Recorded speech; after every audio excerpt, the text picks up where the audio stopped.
Oke guys, balik lagi sama gue si Kerempeng di sini. Jadi di video kali ini gue mau kasih informasi seputar update iOS lagi. Kali ini datang dari beta version ya, yaitu iOS 26 developer beta yang keempat. Ini adalah lanjutan dari beta 3 kemarin yang masih ngebahas seputar Liquid Glass tentunya. Dan ada beberapa hal juga yang Apple sampaikan di sini, jadi langsung aja kita bahas.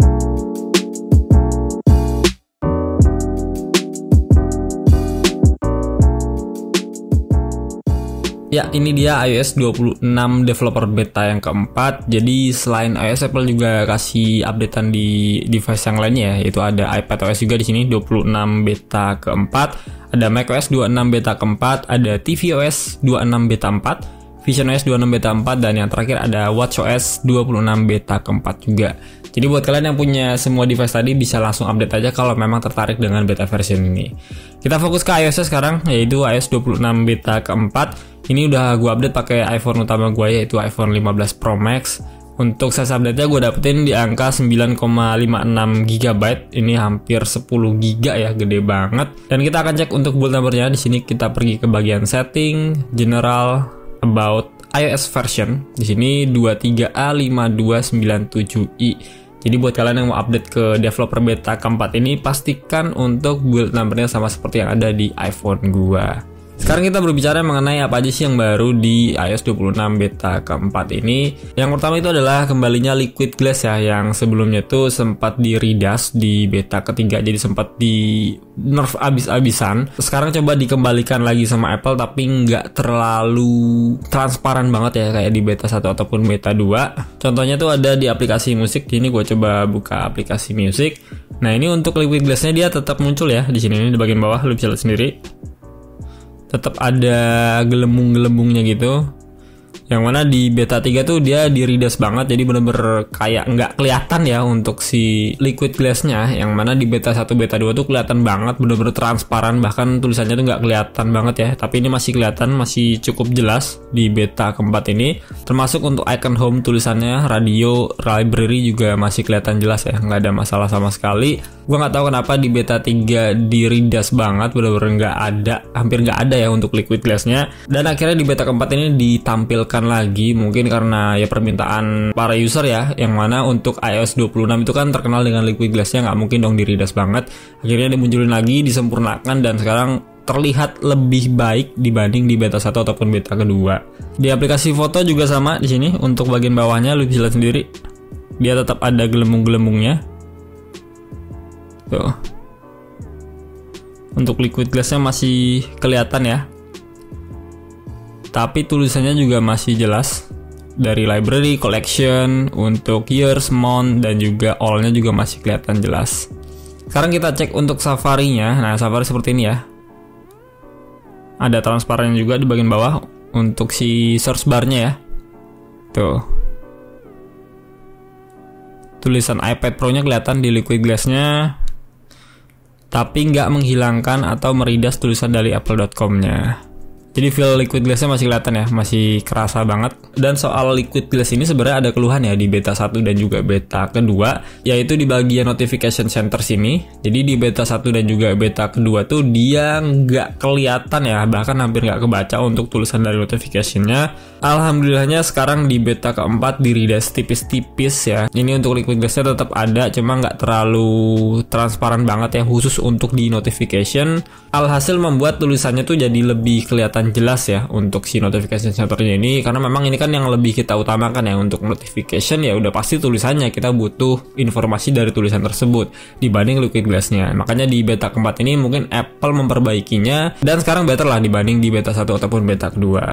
Untuk wallpaper juga ada perubahan yang baru di sini ya. Untuk keterangannya tuh sekarang tulisannya iOS 26, yang mana sebelumnya tuh iOS doang. Dan di dalamnya ini juga masih sama ya seperti kemarin, yaitu ada shadow, ada sky, ada hello, dan juga ada dust ya. Di sini ada terakhir tuh dynamic. Dynamic tuh dia berubah-ubah ya untuk si warna dari wallpaper terbaru iOS 26 ini.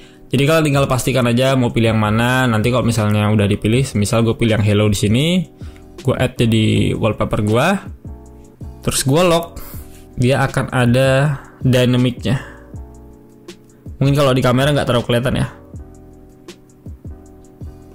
tapi dia ada kok 3D gitu tuh.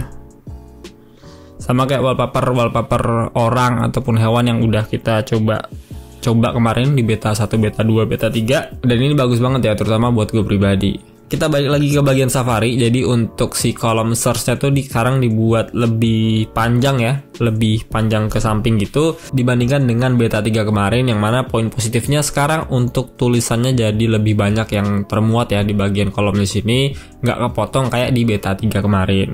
Icon kamera sekarang juga berubah bentuk ya. Untuk yang di beta keempat itu seperti ini. Dan di beta 3 kemarin tuh sempat gua screenshot jadi seperti ini nih, tuh. Ada perbedaan ya. Dia kayak lebih kinclong gitu dan lebih terang di bagian tengahnya sini.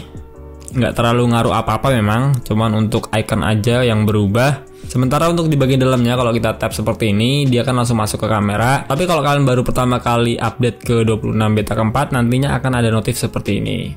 New Camera Design. Jadi notif pertama kali kalian update ke beta 4 adalah seperti ini, yang mana kita kan udah dikasih desain baru ya di sini untuk kameranya. Tuh. Makanya Apple kasih pop-up seperti ini. Kalian tinggal continue aja, maka nanti akan langsung masuk ke kameranya.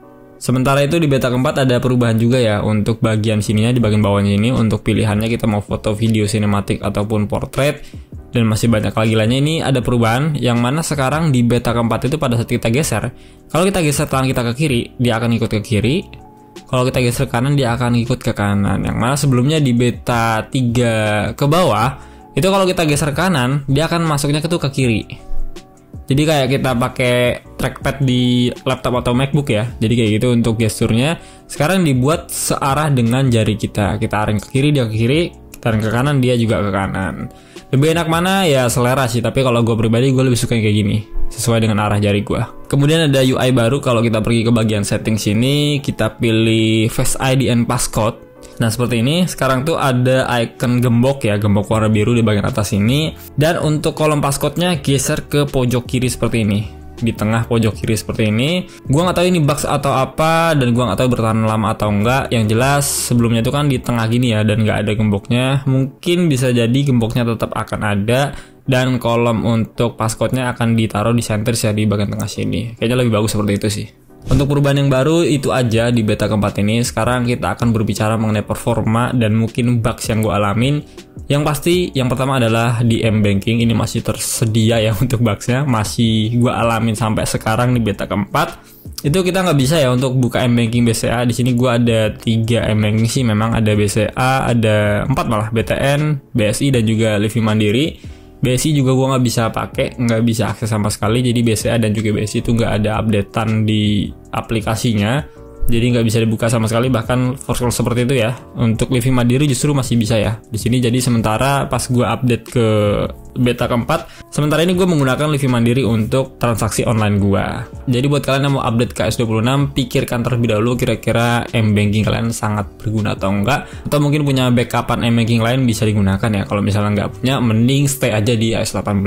Soal performa sebenarnya nggak ada perubahan yang signifikan, gue baru update juga. Tapi kalau untuk Geekbench gue udah tes di sini ya untuk CPU dan juga GPU benchmarknya.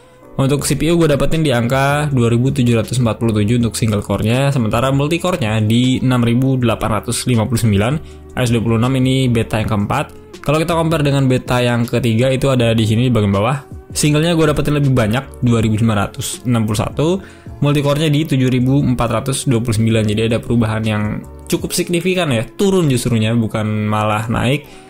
Sementara untuk GPU benchmarknya gue dapetin di angka 23.794 benchmarknya.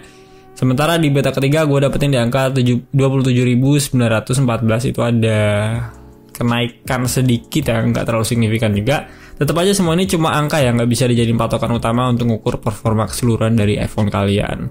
Ya paling gitu dulu aja yang bisa gue sampaikan di iOS 26 beta keempat ini. Mungkin nextnya kalau ada updatean di 2 minggu sih biasanya paling cepat iOS 26 beta kelima. Gue akan update juga buat kalian. Semoga videonya bisa bermanfaat. Kita ketemu lagi di video berikutnya and goodbye.